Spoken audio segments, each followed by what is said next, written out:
Let me.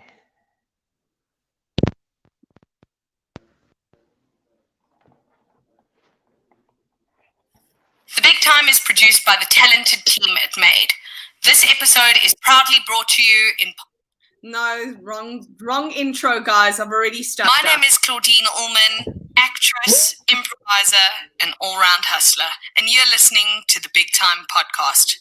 My chance to speak to industry greats, movers, shakers, and game changers. People who are making waves and setting new standards. Who are they? What inspires them? And what do they have to do to hit the big time? Hit the big time, baby. Joining me today is Joining me today is hilarious comedian. I am so excited to have him on the show. I'm so excited to catch up with him. I haven't seen him the whole of lockdown. Usually I see him at comedy every night. It's Thabiso Mhlongo. It's going wild, Tabs. Oh, and everyone in Barberton goes wild. Everyone in Barberton is going crazy right now. I'm big in Barberton. We have one person watching in Barberton.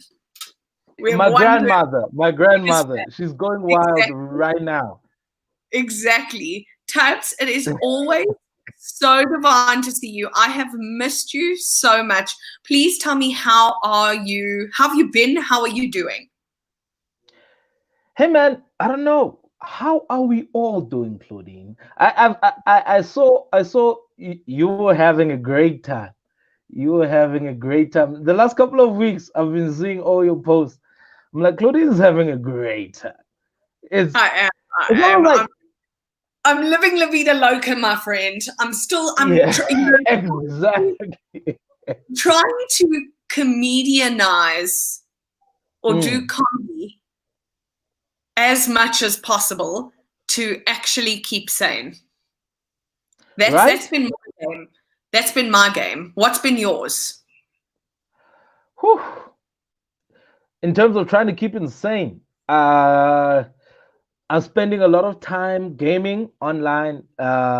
Sometimes it's not even online. I'm just gaming against the computer because I'm like, AI is coming. I gotta be prepared. You never know what 2020 will throw to us. So you gotta be prepared for everything. What are you playing? Are you playing FIFA? Yeah, I'm playing everything. I am. The other day I was playing. What's this? The Last of Us. Like, yeah, exactly. That's what I was doing. It's a whole storyline. You have to follow that thing.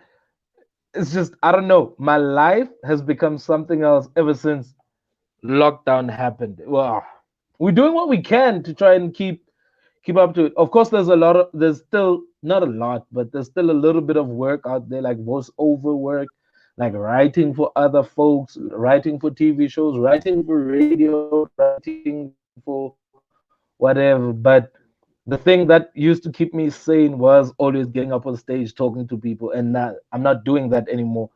So gaming has been my new safe haven, if I can put it in that sense. I get you, my friend. And you are just, I'm just so happy there's something that's been keeping you busy and keeping you sane, because you are looking so great. Am I? Nothing has changed. So it's so nice. As I say, I usually see Tubbs almost every night. And I haven't seen him for now 4 months almost. So shit a brick, it's been long. So before I just started, but I didn't actually welcome you to the big time. Hello, Facebook.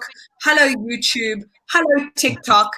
We are live, and I'm so excited to be chatting with my friend Thabiso. We basically started comedy, I think, around about the same time. Yeah. 2014, 2015. Yeah. That was around the time. Look, it's, I almost freaked out the other day when I saw, because we talk every now and then as comedians, even not necessarily you and I, because now people are gonna think you tell me your ideas before they happen. although we have had this conversation before and we've talked about the comedy cellar and all those things and the connections you made and what the plans that you had going forward. It's so great seeing that all manifest and coming to the fore, even at times like what we're going through right now. Because I saw the other day when you had the thing about the classes, and there's a part that like made me go wild. It said uh, the other guys who are involved in the thing are from at the comedy cellar at the time, and I was like, what crazy thing or what crazy time are we living in, where you could get people, forget who they are, but people who have access to the comedy cellar and they're teaching you the ways or their understanding of what comedy is and how to go about it. This is stuff we would dream about, Claudine. At the stages that we are. These are things you and I would go, gosh, I wish someone at such a high level would do such a thing for everyone. And now it's happening. And you almost go, it's unfortunate that it's happening at a time, when the world is going through what it's going through, but also the mere fact that a comedy seller, which would have been a thing for like 10, 15 years for a mere Thabiso Mhlongo to experience, now I get to experience in like overnight. Because Claudine one day decided, you know what, I'm going to make these connections. I'm going to bring these people because comedy is a different thing, Claudine. Comedy is a very, very different. It's a weird game. It's a weird game, and this is exactly why I wanted to do it. Because I wish that for us and for me, I had help with my first 5 minutes. Right. And not only help with my first 5 minutes, help from literally the Harvard of stand-up comedy venues. Why the hell not? So what I have been doing is I've gone, how do I bring these international trainings and masterclasses to South African students as frequently and as cheaply and as accessibly as possible? That is such a great idea. The only problem I would have with that is that these South Africans don't deserve it. But also, that's a conversation for another day. No, I know. But the mere fact that is a reality, Claudine. Yeah. Kudos to you. Kudos to everyone who thinks in that way. Who, like, I don't care whatever politics are in comedy, as far as why people haven't had the opportunity to do such things or bridge such gaps. We don't know. Everyone's going through their own thing. But the mere fact that you were able to do that, that you're able to do that, that you're doing it for the benefit of the whole industry, and it's not just a Claudine, a Claudine isolated interview or a Claudine thing that Claudine gets to benefit from, and she becomes a greater comedian than everybody else. It's there for anyone who's willing to listen, who's willing to learn. That I find so beautiful. Thank you, Tubbs. And you know what? The truth is this course that we're doing now is really a beginner's course. But at least we have the connection now. At least we have the connection to the Comedy Cellar, to Second City in Chicago. I'm hoping to work with Magnet Theatre next, which is another huge improv training. Another huge improv training company based in New York as well, and just create these connections. Like now it's offered to newbies, but why can't it be that cool, Tubbs is coming to New York for 2 months whenever. How do we hook him up? How do we create that connection? Yeah. Because prior to that, it's always been an individual and all their connections they have made as an individual. Because I don't think a lot of people know this, but to get on, to even get considered at the comedy cellar, you don't get a Thabiso saying, "Yeah, that guy is funny." You need that guy. You need your Trevor Noah. You need big people to vouch for you. So if we're still not in the sense of we're doing what we're doing because we need to get there, but also it's possible. You know what I mean? If that's what you want, it is possible. And I think look, I know sometimes it may sound a little way deeper than what it should, but I think this is how we get to live forever, Claudine. Because with things that you provide, whether we as individuals get to be the greatest comedians ever, but whatever we've done throughout our journey, if that can make comedy live forever in this country and in the rest of the world, we've done our part. We've done our we cannot be Nelson Mandela. We've done our job. And that is the whole point. The whole point is how do we create connections? How do we actually foster new talent so that now the newbies who are coming in it doesn't take them 3 years to get to. It doesn't have to. It doesn't exactly. It doesn't have to. That is my mission. That's what I've been trying to do this lockdown. Yeah. And also, just to add on to what you're saying, to quote Tats Nkonzo, there's something that he said. I think he said it to a lot of people, and also, like, sometimes it says it in passing, like, but people don't necessarily grab the magnitude of how great this one sentence is. There's a part where I think he was building up to a joke, but there's a part where he actually says, if someone ever says to you, you have to pay your dues, that person does not care about you as a person. I think it's this whole gag about no one cares. Yes, which is like one of, but it's but in that whole thing, the truth of it still lives in that. Like we've gone past the stage of it has to take you 10 years to get your comedic voice, right? There are people who appear to have found their comedic voice and they haven't stepped on stage, but all they've done is an online video and people love them and they become huge.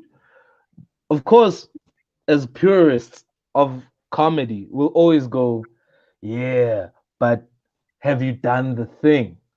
Yes. Which is also another conversation on its own. But the mere fact that situations like this, instances like this, moments like this often get looked on as just a thing that happened. But in retrospect, a few years from now, we will praise you.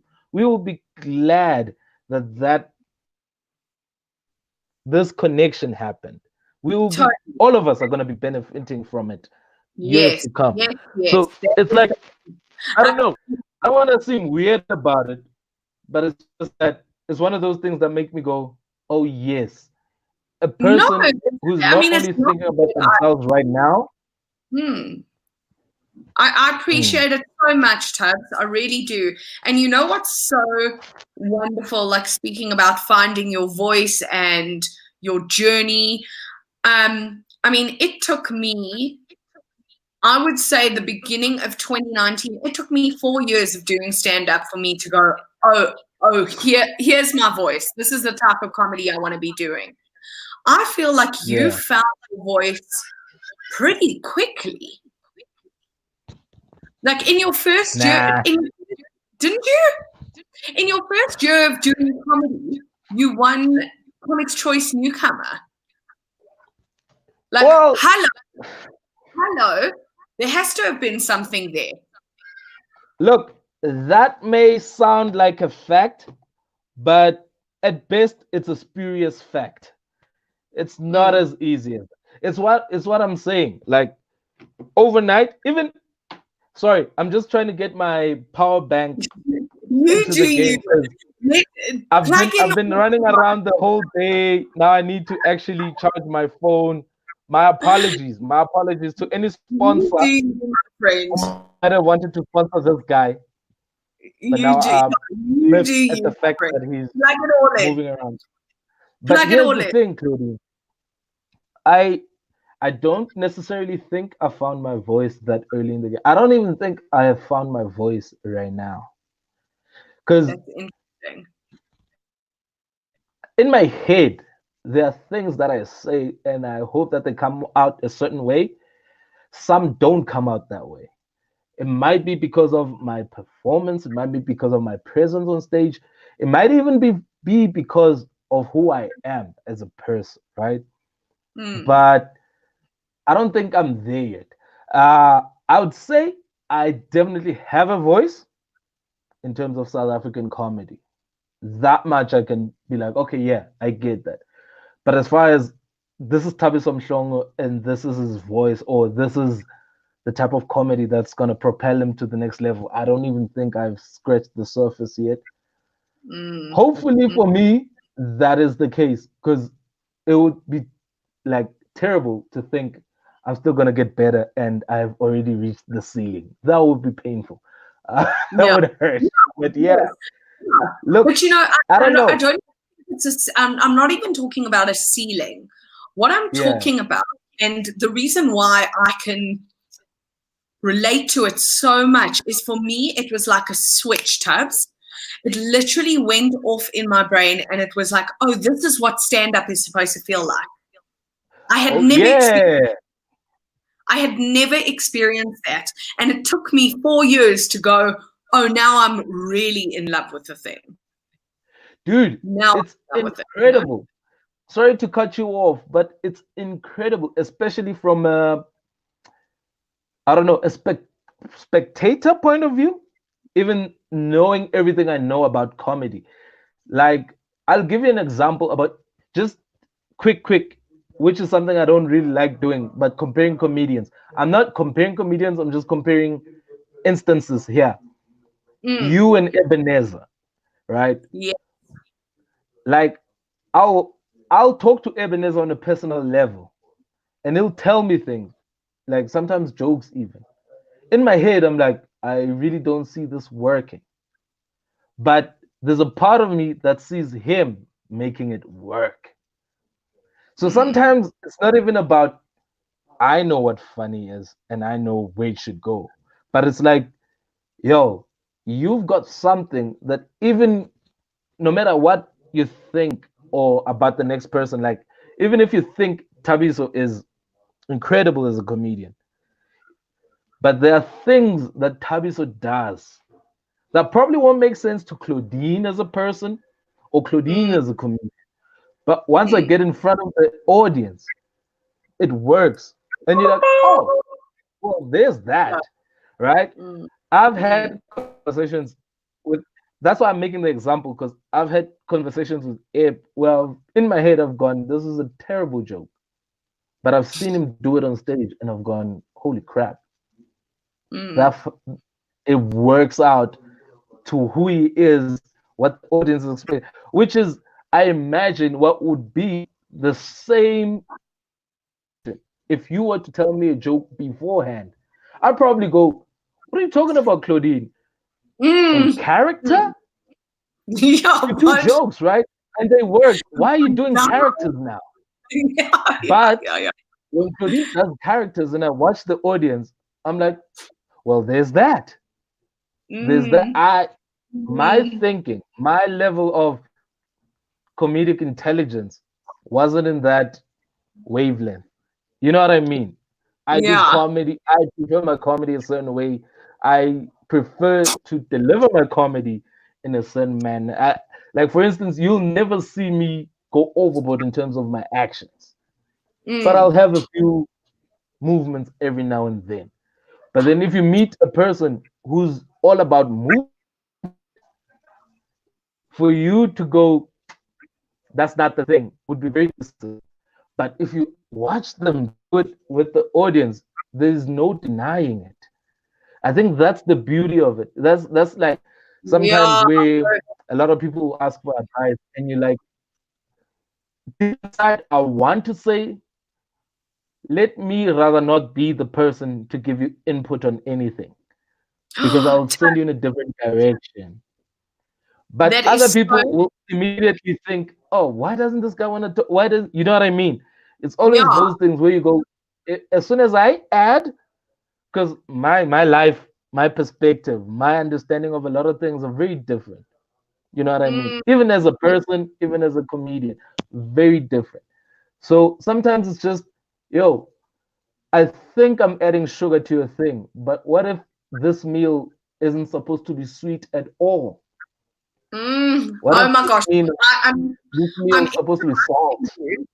because I'm getting so excited. I'm like, this is exactly, it's just so well put. The way you are putting it is exactly the thing. And we do give, I've gotten lots of feedback. I'm sure you've gotten lots of feedback, which obviously, is appreciated when it's coming from a comedian who's been in the industry for longer and done things.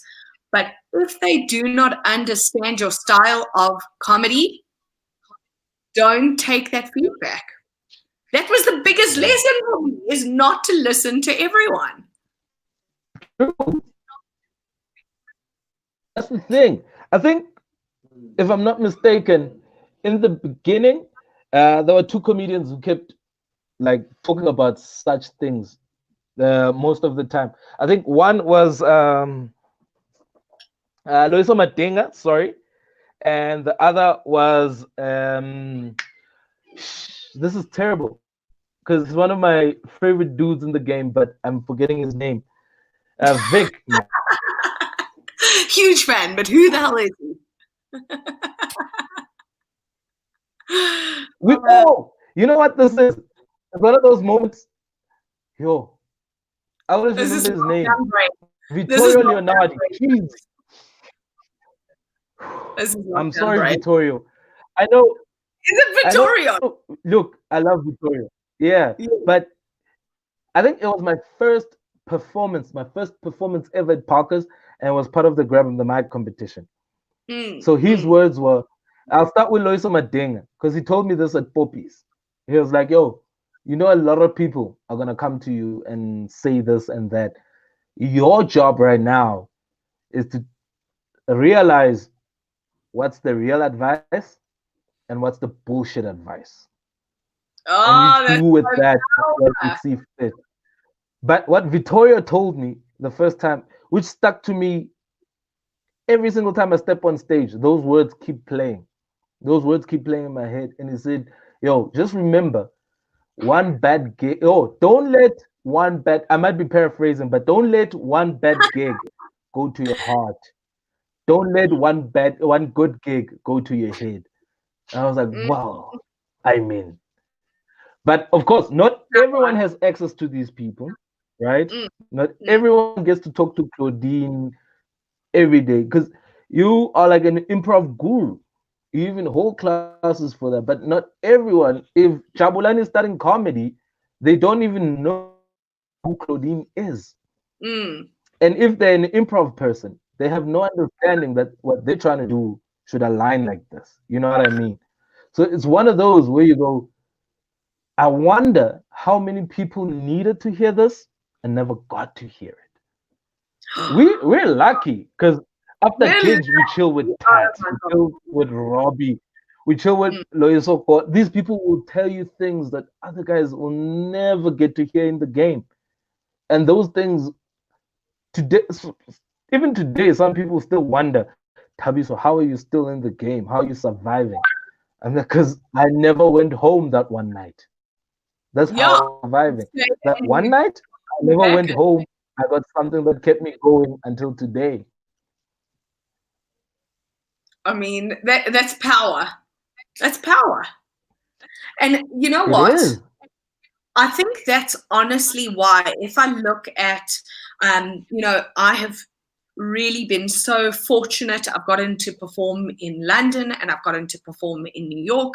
And I couldn't really understand why there was comedians, and well, not couldn't understand, but there were comedians who had been doing comedy for 20 years, literally 20 years, going, you know, cool, I'm getting up and doing an open mic at this tiny little venue, and then come on my my podcast or whatever, you know, like they just hadn't sorry, grown. just before you carry on, I think you need to explain to everyone, Claudine, Yes. What do you mean you're doing comedy and coming on your website?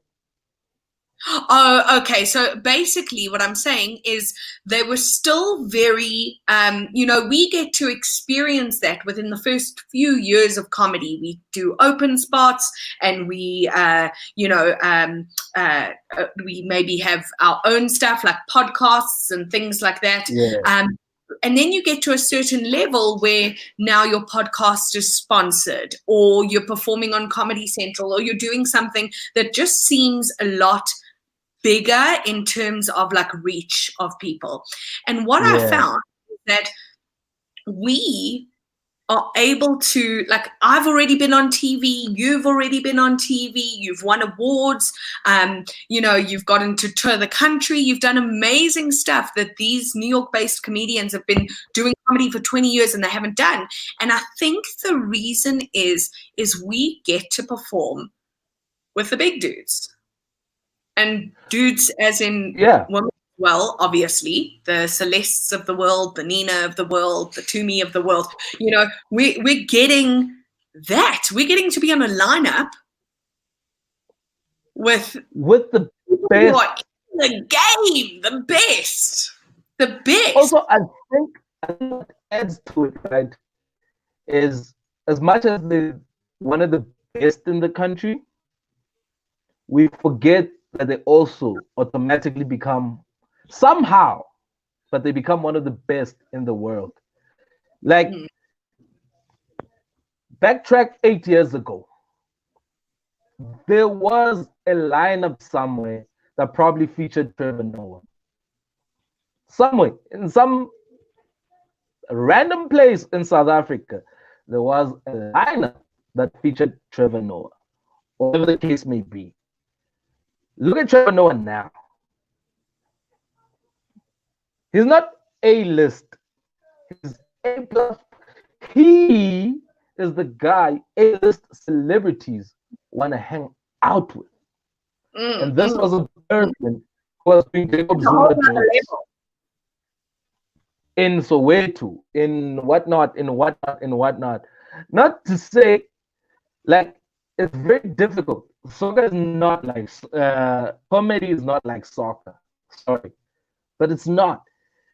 Messi is dope. Messi is dope from the get-go, and Messi was bought by Barcelona while he's 10 years old, and he'll live in Spain because they know this kid is going to be amazing. The crazy thing about comedy is Trevor Noah is no one until he becomes. And that's the thing. We're all nobody right now. Everybody's no one. You might have an ad. You might have things.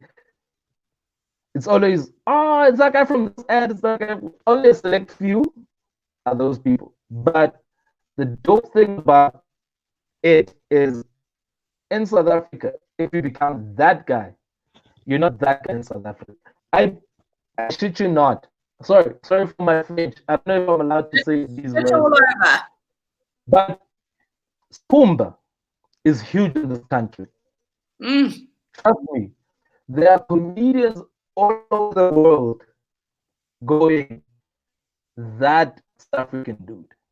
They know who he is. They know who he is. He hasn't done a special in New York, he hasn't done anything, but they know who he is. Because sometimes, I was talking about it the other day with Ebenezer, like, sometimes you don't even need to understand a person. He posted a video the other day even to like validate this theory of mine. And in the video, there were a bunch of American comedians going, yo, this looks so hilarious. What is he saying? I think they even asked David Cow to translate, and it did like a little translation thing. But I was like, dude, do you understand the type of comedian you have to be that people in a foreign language don't get what you're saying, but look at your body language, look at the vibe of the whole thing, and go, "Oh, this motherfucker is hilarious." I mean, you don't even have. I don't understand what Skumba's saying, and I mean, I find him so funny, and he is a purely 100% vernac.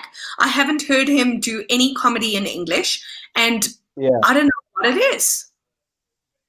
Look, it's just like his performance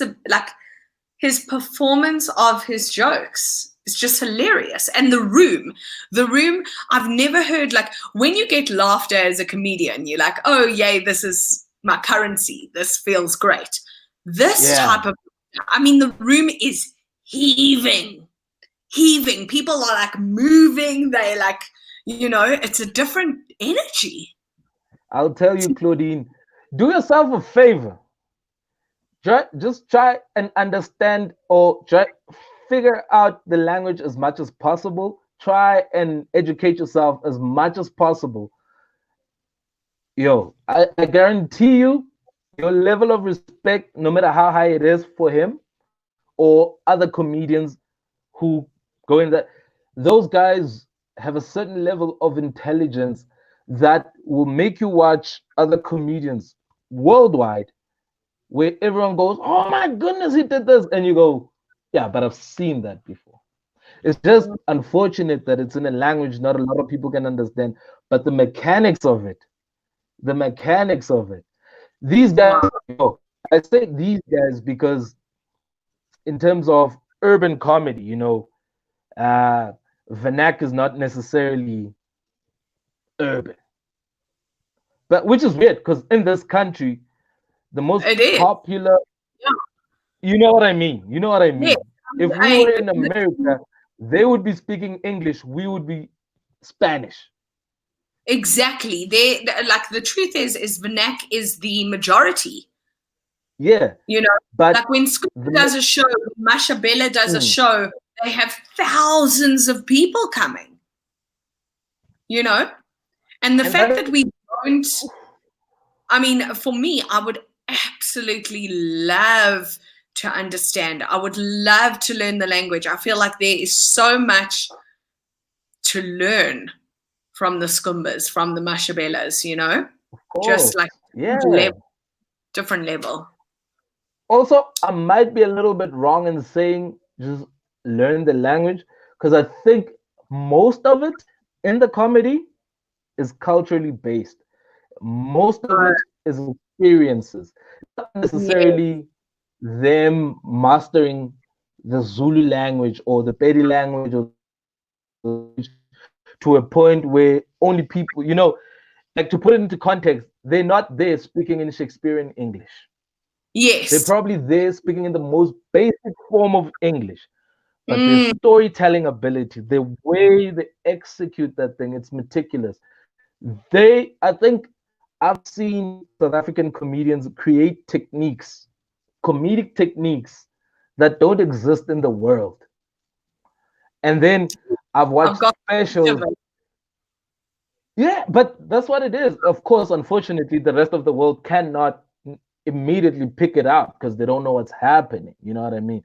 But the mere fact that they get the vibe of it, they get the emotion of it, don't sleep on that. That is hectic stuff. I could go on and on and on about vernac comedians and what they do, the way they structure. I know of people in vernac circles where people go, "This guy never writes his thing. He never writes his thing." But as much as it's a dope compliment, it also takes away from how dope the person can be or is when it comes to things like improv. Or because everything else just bundled to Skumba just thinks when he gets on stage. So even when he comes up with something on the spot, you don't recognize the beauty of his improv in that moment. You just go, it's part of what he does. It's not part of what he does. That is a different skill set altogether. That is a different. Yes. But anyway, all these guys, CSA, Skumba, they they know Mashabela. You should.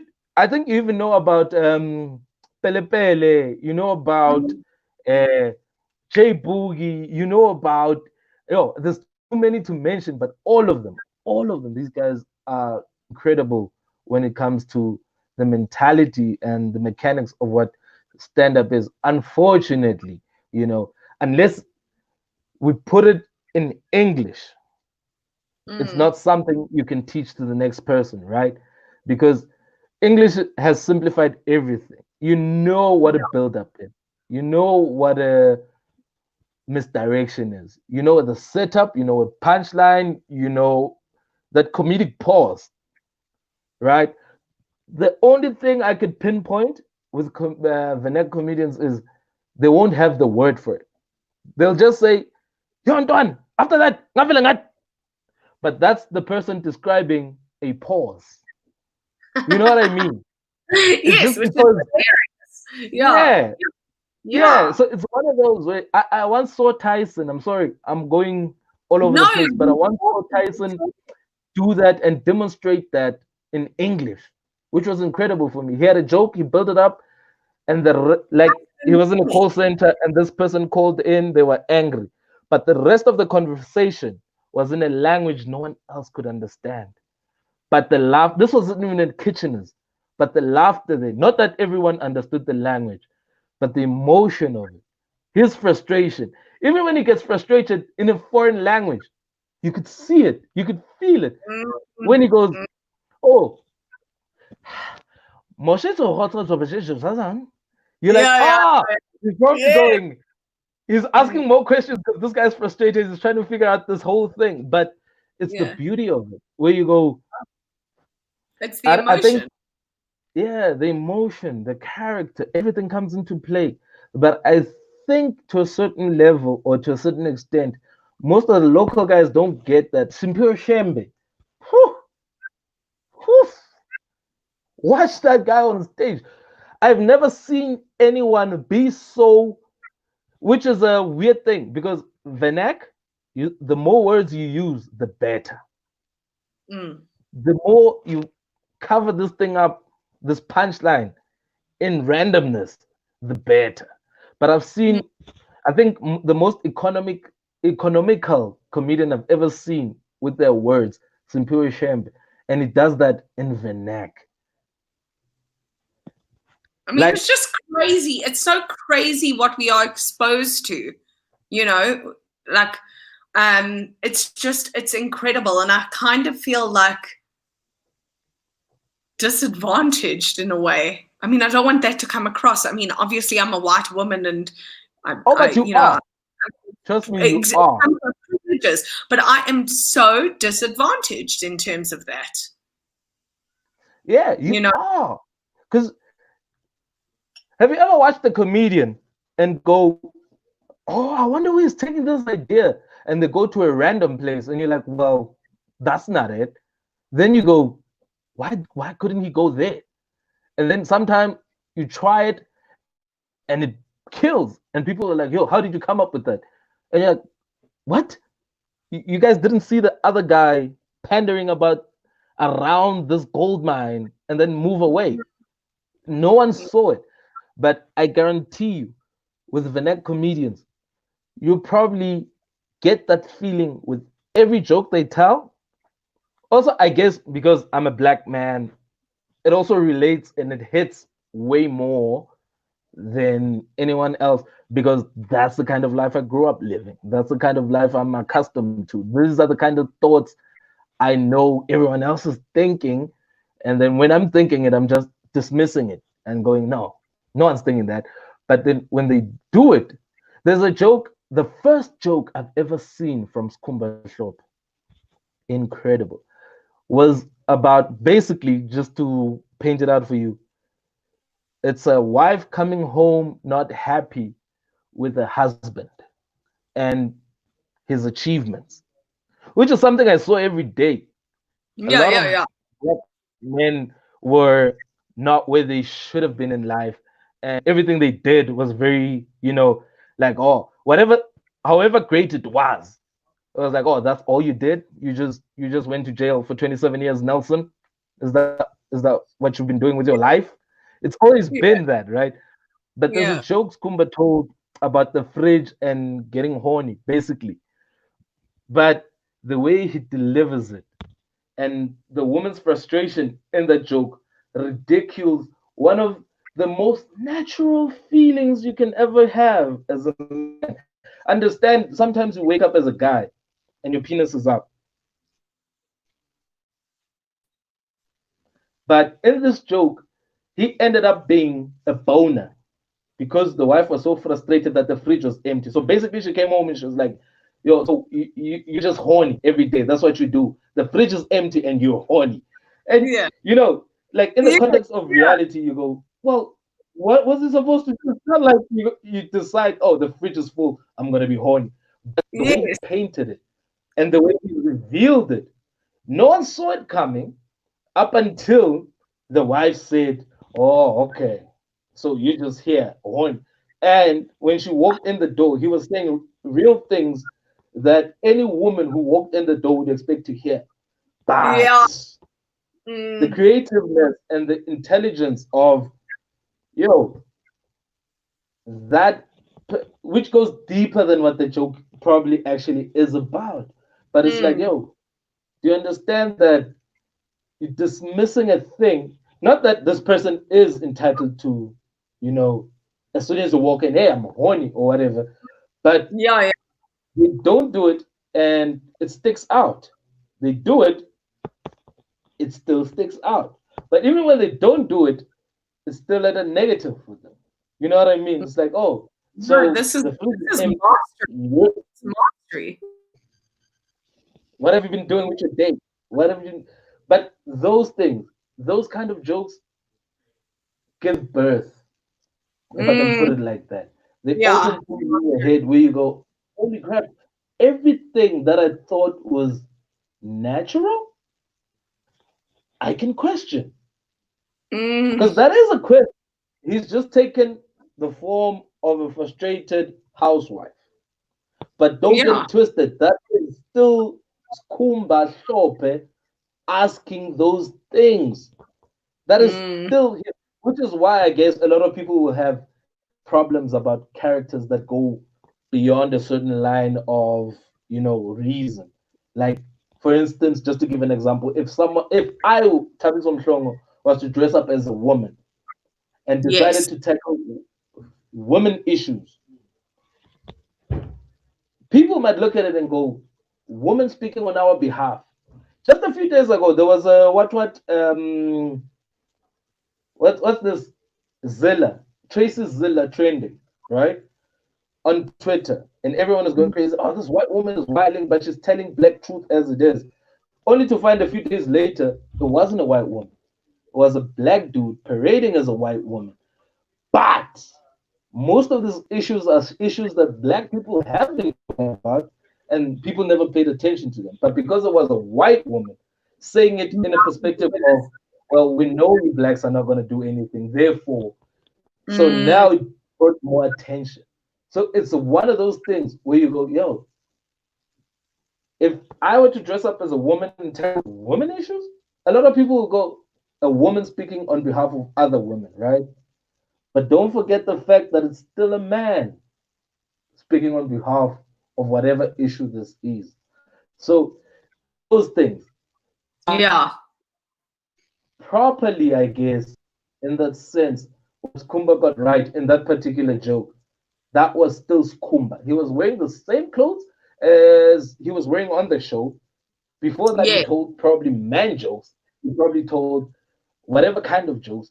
But you understand that this is the person saying it from this perspective, which is why I say you are missing out. It's masterful. It's masterful. It really is masterful. I mean, Tabs, let's tell viewers how you got into comedy. What was your journey? It was terrible. I couldn't comedy because I got put into a corner, Claudine. Why? Look, it's I was doing, I was doing, I was, I was, I had a different career. I thought life was going in a certain direction. Somehow ended up in an office at a medical aid scheme that I'm not supposed to say their name, but it was a medical aid scheme that was only administered to government employees. You can figure that one yourself. No, you won't mention it. Hilarious.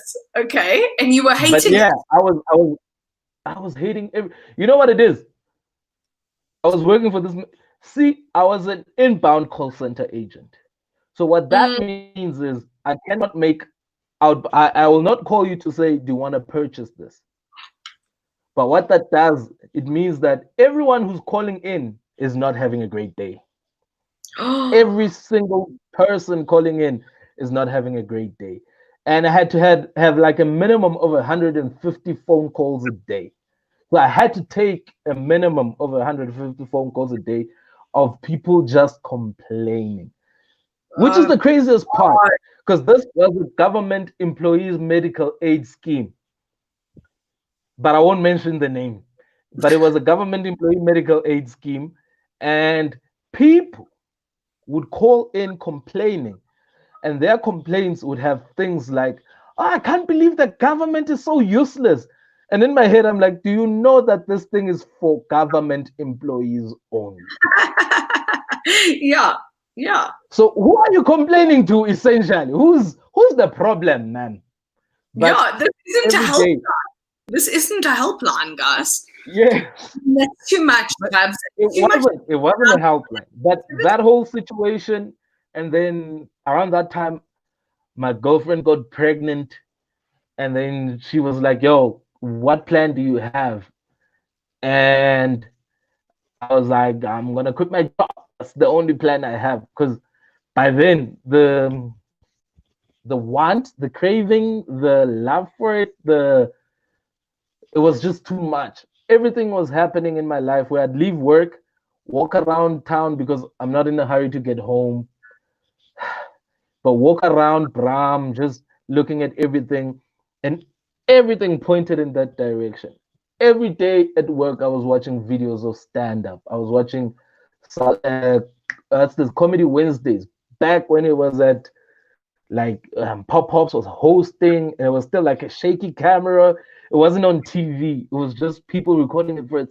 And I was just like, this is a nice getaway from my job. You know what I mean? I was watching it as a.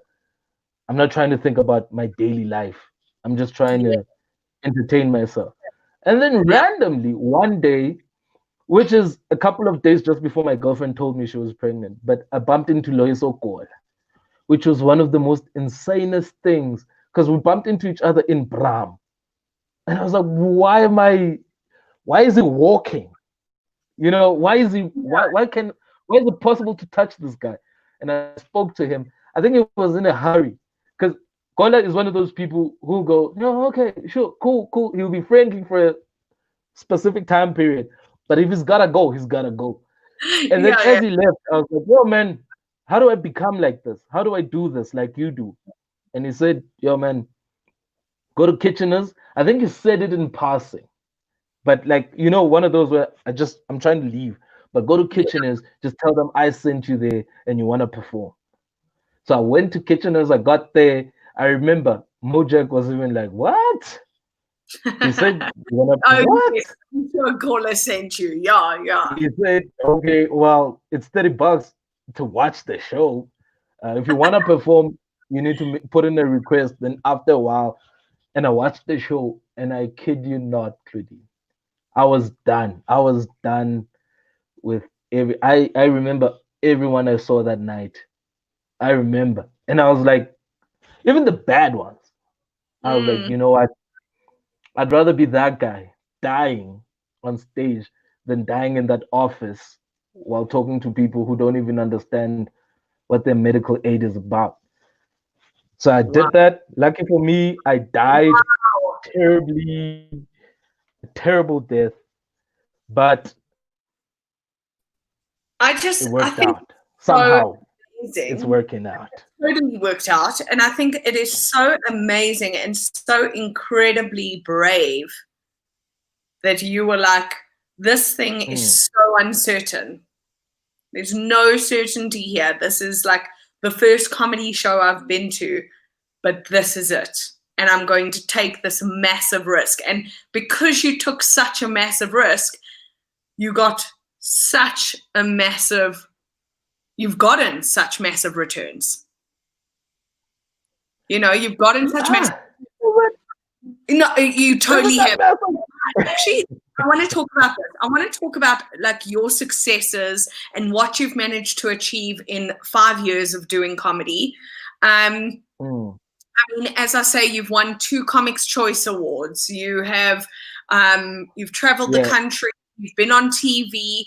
Has there been a moment where you've gone, this is it, I've hit the big time? Ooh, well, I don't know if it was exactly like, oh, this is it, I've hit the big time. But there was a while back where I did this voiceover job for Uber and VW when they were launching the new Passat, right? So it was launched like a smart car, it can do this, this, and that. So we had a campaign. So the car would drive around. Every time it would pick up people, I would be speaking as the car. Obviously, it was automated to sound like a bit of a robot and stuff. But I would literally just be there telling jokes to the people. And then as part of that campaign, we were supposed to get like a couple of celebrities to prank so that they think the car is actually talking and stuff like that, like speaking. And of course, I wasn't a big comedian. You know, I was just, oh, you're a funny guy. We know you're a funny guy. And also, you don't have a recognizable face. No one knows who Thabiso Mhlongo is. No one knows the name. No one, but anyone who's in comedy will be like, oh, Thabiso Mhlongo. So they're like, you're a funny guy. We can use you for this. And then we did, there was a couple of dudes we did. And then we had to go to Proverb's house. So now we're going to prank Proverb. But now Proverb is got a lot of things going on in his life. So we got there before him. So that we're all just chilling out, hanging. And we're going, he has no idea what's about to happen, right? I'm also there with them, but I'm going to hide as soon as he gets into the car, because he thinks the car's just there to fetch him, drive around the block, and then I'm going to speak, right?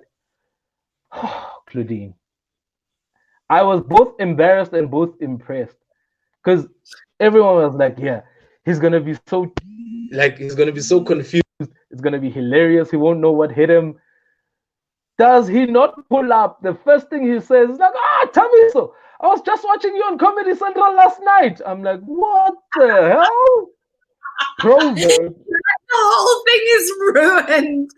Oh, that's so funny. Forget the whole thing. Proverb went Thabiso. And he looked at me. And I'm like, he knows my name. He was still dating that other model chick at the time. And he was even saying, we were watching it the other day. I'm going to call her now just to tell her that I'm with you. And I'm like, yo, Proverb. But that was when I was like, holy crap, man. When did we get onto Proverb's radar? Even that show he was watching was insane for me because it was Chiefs versus Pirates. That was the whole thing. And Kaizer Chiefs players were there. Dude, I met. Are you talking about the Comedy Central thing you did? Yes, that actual show. There was. Itumeleng Nkune gave me his number at that show. He was like, yo, man, that was funny. You're incredible. I was like, yeah, dog, you're Itumeleng Nkune. And it's like, yo, we should hang out sometime. I was like, you're a liar, man. Man, you're not going to hang out. Why would we hang out? He gave me his number. I could WhatsApp him right now. I mean, insane. I was like, what? But those are little moments that made me go, when did we get on this person's radar? When did we get on?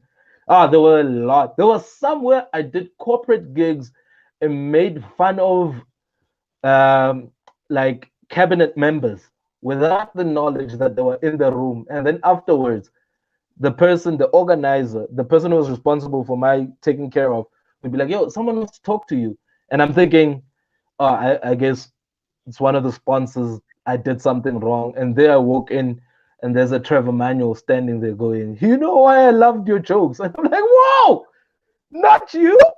There's a Tito Mboweni at weddings who ripped me apart, and I had to rip him apart as fun. And I'm like, what? How am I that guy who's exchanging jokes with these individuals? Aren't they supposed to be?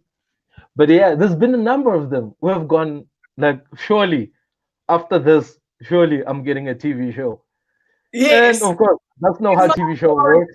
It's not. Where's my Ferrari? That's so perhaps. And you know, the truth is those sort of encounters shouldn't be undermined. That's big. It's big. It's you get that was funny from your hero, or that was funny from someone you admire. Especially if you started off in a call center where you hate your job and you're hating your life and you're doing whatever, and you took this massive risk. Your girlfriend had just said she was pregnant, and you're like, that's not the time to be going, oh, well, I'm leaving this place. I'm doing comedy. Oh, yeah. She thought I was taking this comedy thing too seriously when I responded. She was like, yo, this is not the time for your terrible jokes, man. This is real. It's happening. About partners, they do find our jokes terrible. I mean, really. But I'm so proud. Sorry, just to cut you off. One of those moments was when I bumped into your husband. Now, I had met him before through you, but it was the first time. It was a point in my time where everything I went to, like whether it's a set or it's whatnot, I'd meet people who go, "Hey, Thabiso, how's it? How's it going?" And people would be like, "Oh, I guess he knows people in the industry. I guess he really is." So with your husband, it was one of those where they walked in as the decision makers. After we've come up with ideas and copywriting and all that, and come up with ideas, and they walk in to just validate and go, yeah. And as soon as he walked in, he was like, "Hey, Tabs, how's it?" And I was like, "Ooh, you know, we're getting this job." He called me by name, you know. Baby, that's so funny, Tabs. Yes, I know you guys. That's so cool. Yeah. It's just the beauty of it, where you go. It's like sometimes I will watch TV shows and interviews, and you hear a celebrity, like a big celebrity, talking about the time where they were with this person just before they made it or whatever. And you're like, how is it possible that all these people had interactions with each other? Like, do they decide as a group we're all going to be famous or what? But seeing it, how it works out, because now I'm like, oh, that's why. The other day you posted something with BCUC, which is probably one of the dopest bands. If listen, if you're watching this and you've never thought of South African bands as incredible or as heavenly or spiritual, or whatever the case may be, check out BCUC. Those guys are amazing. I'm so upset that it took me 17 years. They've been together 17 years to discover them. I'm interviewing Nkosi tomorrow on the Big Time. Ooh, that is dope. Look at this. And I'm such a big fan. I don't know what to do with myself. I'm like, they're so incredible. It's things like that where you go, I've met these people at work doing this thing, and we clicked, and it was cool, and they fired it. Like, obviously they meet a lot of people. I wouldn't expect them to necessarily remember the time they met Thabiso once, you know what I mean? But for me, on my end of the spectrum, I go, do you realize who I was hanging out with backstage? Like, I had my own section, came out to chill in my section. I chilled in their section, and no one was asking questions. We were just chilling. We were hanging out. This is beautiful, right? But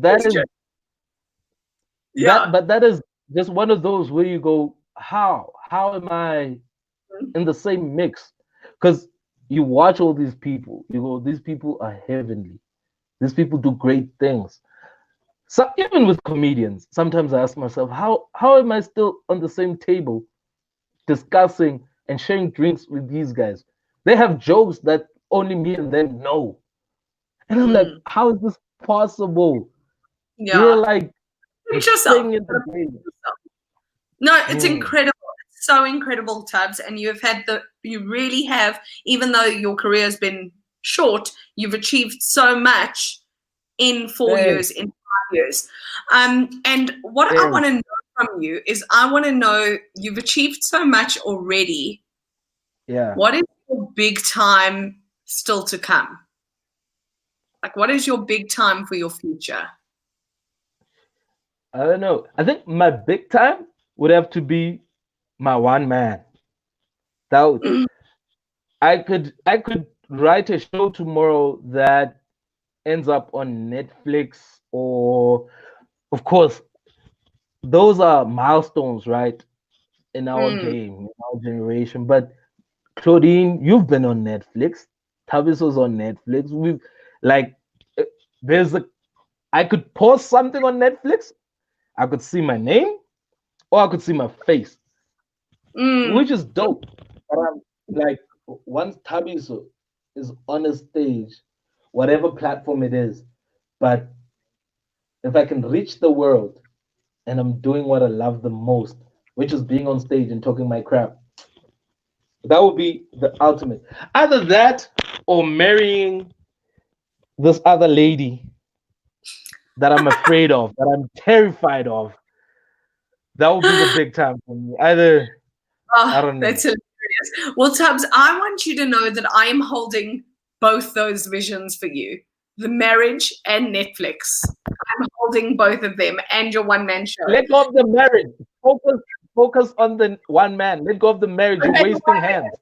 Fine. I'm holding that vision for you, and it's going to happen. It's going to happen. Tubbs, I could speak to you for literally hours. It's been so awesome to catch up with you. Thank you for taking amazing chatting to you, time. I just appreciate it so much, my friend.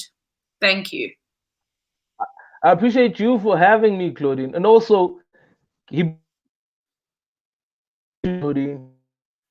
like, and I don't want to sound weird or anything, but this is for you, this is for me, this is for every other comedian who's thinking whatever idea they have right now won't get support or won't get, which is what I struggle with a lot of days.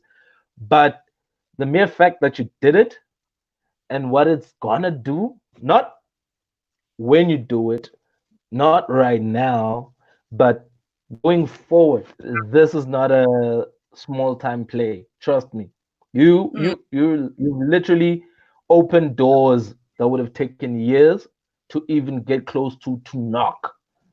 So now you've swung those doors open, and I think this is gonna change comedy, not only in South Africa, but in the world. And it's only because people like you get up and go, whatever the case may be, this is what I want to do. This is the vision, irrespective or whatever anyone says, I'm doing it. And that to me is what keeps me going personally as a comedian. By seeing other comedians being brave, by seeing you doing what you're doing, by seeing Tats starting a show online where he interviews people, a person who's 12 openly hours said, I do not like this TV life. I want to, but now these people, but they're doing it. You guys are doing it in your own way, and you're showing that it's possible. And for that, I say, I hope I am speaking properly and on behalf of other comedians. We're truly grateful. We appreciate it. And we will do our part to make sure that whatever has been built up does not decrease but grow up. This is you guys. These are the Goliaths. These are the dudes who run kitcheners. These are the dudes at every spot. And so, way to Jay Boogie running Ozone, everyone who goes, whatever anyone says, we're gonna still do your Monday night poppies, your Monday night at the other new place, which I always forget, unfortunately. Sorry, but I'm terrible with names and remembering stuff. Oh, But this, together. it's beautiful. It's beautiful to see, especially in our country where comedians or people who have done stuff in comedy don't get the praise they deserve. I mean, we could go on and on for days about people who never got their flowers. Joe Mafela died poor. And is one of the first comedic influences I've ever seen in my life. You know, Velapim Chongeni. There's sitcom about comedy. FK Gundi, Mazus, Dudla, Ngungunya, all these people. Some of them you probably never heard of, but which further proves my point. We've been here, we've been doing dope things, but for some reason in this country, a comedian has to be something else other than what they are before they get to be who they are, which is sad. I mean, one of the first endorsements I've ever seen in life was Joe Mafela with what's this, chicken licking. It's good is nice. They used his thing. That was him. That was his vibe. It's good, good, good is good is nice. I remember that well. Yeah, but incredible. And you know what, Tubbs, as you say, and thank you for saying that, and thank you for acknowledging that. And just, this is the point. This is the point. If we are here just to be, look at me, I'm the best, instead of how can I help the industry grow, what's a point?